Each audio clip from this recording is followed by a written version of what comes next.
लद्दाख,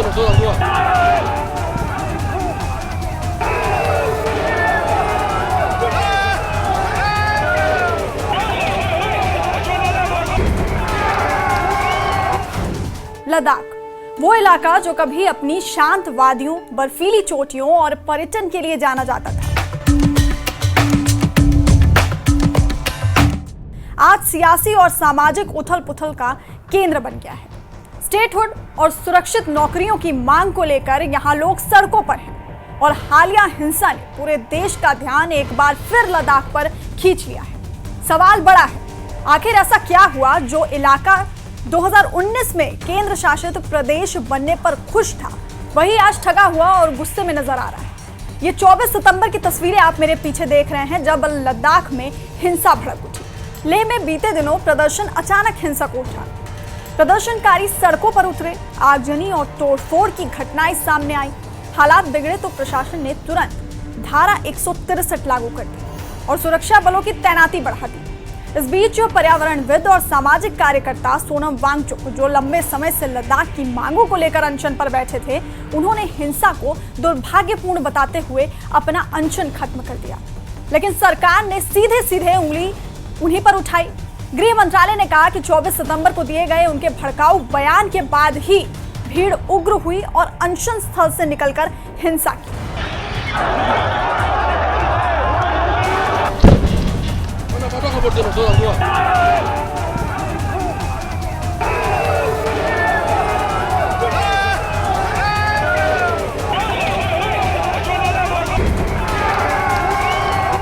सरकार ने साफ संकेत दिए हैं कि इस पूरे मामले की जांच होगी और वांगचुक पर केस भी दर्ज किया जा सकता है। सोनम वांगचुक सिर्फ लद्दाख में ही नहीं बल्कि पूरे देश और दुनिया में जाने जाते हैं। वो शिक्षा सुधारक और पर्यावरण कार्यकर्ता हैं। उनकी पहचान 3 इडियट्स फिल्म के रेंचो कैरेक्टर से भी जुड़ी रही है। लेकिन लद्दाख में वो सिर्फ एक शिक्षक या पर्यावरणविद नहीं बल्कि लोगों की आवाज माने जाते हैं।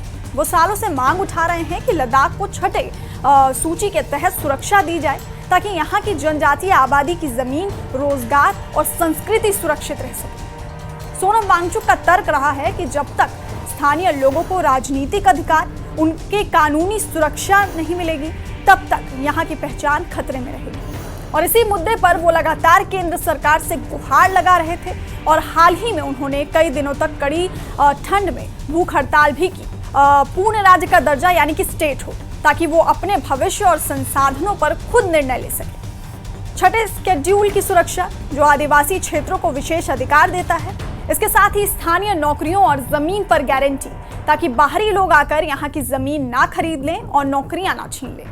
स्वतंत्र संसद सीटों और राजनीतिक प्रतिनिधित्व का विस्तार, ताकि केंद्र की नीतियों पर उनका वास्तविक असर हो। 2019 में जब अनुच्छेद 370 हटाकर लद्दाख को जम्मू कश्मीर से अलग कर सीधे केंद्र शासित प्रदेश बनाया गया, तब यहाँ जश्न मनाया गया था। लोग मान रहे थे कि अब अलग पहचान और विकास की राह खुलेगी। लेकिन 5 साल बाद हालात ऐसे हैं कि लोग खुद को ठगा हुआ महसूस कर रहे हैं। हिंसा के बाद मामला और सियासी हो गया, जहां एक तरफ बीजेपी नेताओं ने कहा कि ये आंदोलन जेनजी का नहीं बल्कि कांग्रेस प्रायोजित था। और आप देख सकते हैं कांग्रेस के काउंसिलर स्टानजिंग सेपांग, ये है कांग्रेस के काउंसिलर स्टानजिंग सेपांग, ये अपर लेह वार्ड से काउंसिलर हैं, ये मेन इंस्टिगेटर हैं और अपने कार्यकर्ताओं के साथ ये किस प्रकार इंस्टिगेट कर रहे हैं, इसके कई फोटो सामने आए हैं। आप देख सकते हैं ये आप अपने हाथ में हथियार लिए बीजेपी की दफ्तर की तरफ भी बढ़ रहे हैं। आप देख सकते हैं किस प्रकार से ये मॉब को इंस्टिगेट कर रहे हैं। ये राहुल गांधी है, ये स्टानजिंग सेपांग हैं, जो अपर ले वार्ड से काउंसिलर हैं कांग्रेस पार्टी के, जिन्होंने आज प्रदर्शन को भड़काने का काम किया, उसे हिंसक बनाने का काम किया। कांग्रेस पार्टी का जो षड्यंत्र है, किस प्रकार से भारत तेरे टुकड़े होंगे इंशा अल्लाह, यही कांग्रेस पार्टी का मुख्य लाइन है। यह कोई आज से नहीं है, ये जॉर्ज सोरोस के साथ बैठ करके राहुल गांधी जी का प्लान है कि जनता के माध्यम से हम जीत नहीं सकते हैं, इसलिए देश को तोड़ने का काम करते हैं। उनका आरोप है कि हिंसा में शामिल कई लोग कांग्रेस से जुड़े थे और यहां तक कि राहुल गांधी के साथ तस्वीरें भी वायरल की गई। बीजेपी का कहना है कि लद्दाख और जम्मू कश्मीर में जिस तरह का विकास हो रहा है उससे विपक्ष उसे बर्दाश्त नहीं कर पा रहा है, इसलिए भ्रम फैलाकर माहौल बिगाड़ा जा रहा है। तो वहीं उमर अब्दुल्ला ने ट्वीट कर कहा कि 2019 में लद्दाख ने केंद्र शासित प्रदेश बनने पर जश्न मनाया था, लेकिन अब वहां के लोग गुस्से में हैं और ठगा हुआ महसूस कर रहे हैं। वहीं महबूबा मुफ्ती ने इस पर हमला बोला। उनका कहना है कि सिर्फ स्टेटहुड के सवाल पर संघर्ष को सीमित करना गलत है। असली मुद्दा है पहचान, संसाधन और संस्कृति की रक्षा। कांग्रेस का कहना है कि सरकार ने लद्दाख को सिर्फ नक्शे पर एक नाम बना दिया है, जमीनी स्तर पर ना विकास हुआ है, ना वादे पूरे हुए हैं। हिंसा के बाद प्रशासन ने लेह और करगिल दोनों जगहों पर धारा 163 लागू कर दी है। इसका मतलब है बड़ी संख्या में लोगों का एकत्र होना, जुलूस, धरना प्रदर्शन, सब पर रोक। सुरक्षा बलों की अतिरिक्त कंपनियां तैनात की गई हैं। करगिल में आज बंद की अपील को देखते हुए भी प्रशासन ने कड़ा रुख अपनाया है।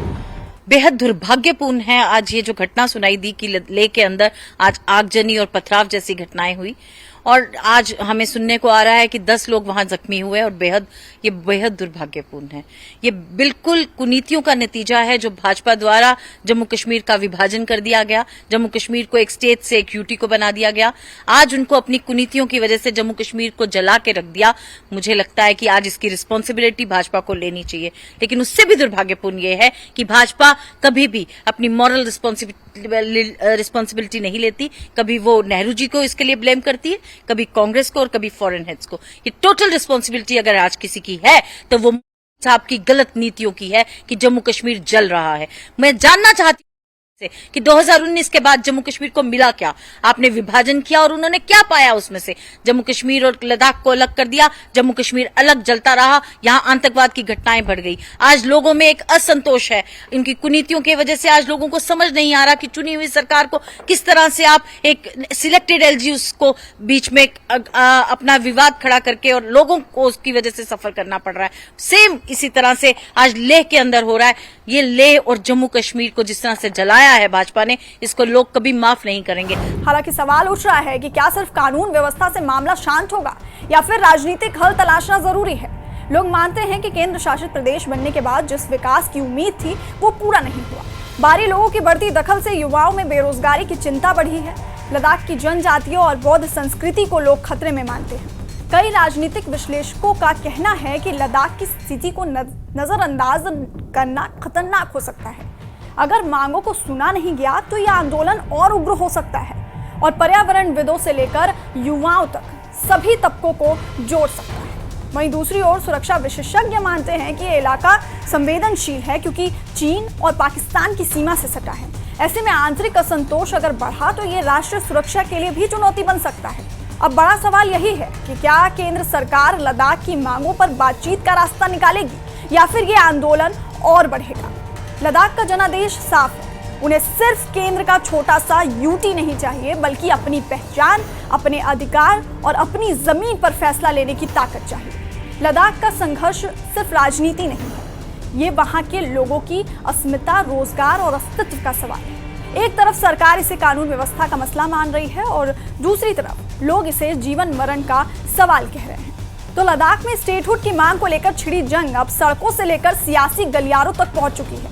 सवाल यह है कि क्या लद्दाख की आवाज सुनी जाएगी या फिर यह आंदोलन आने वाले दिनों में और उग्र रूप लेगा।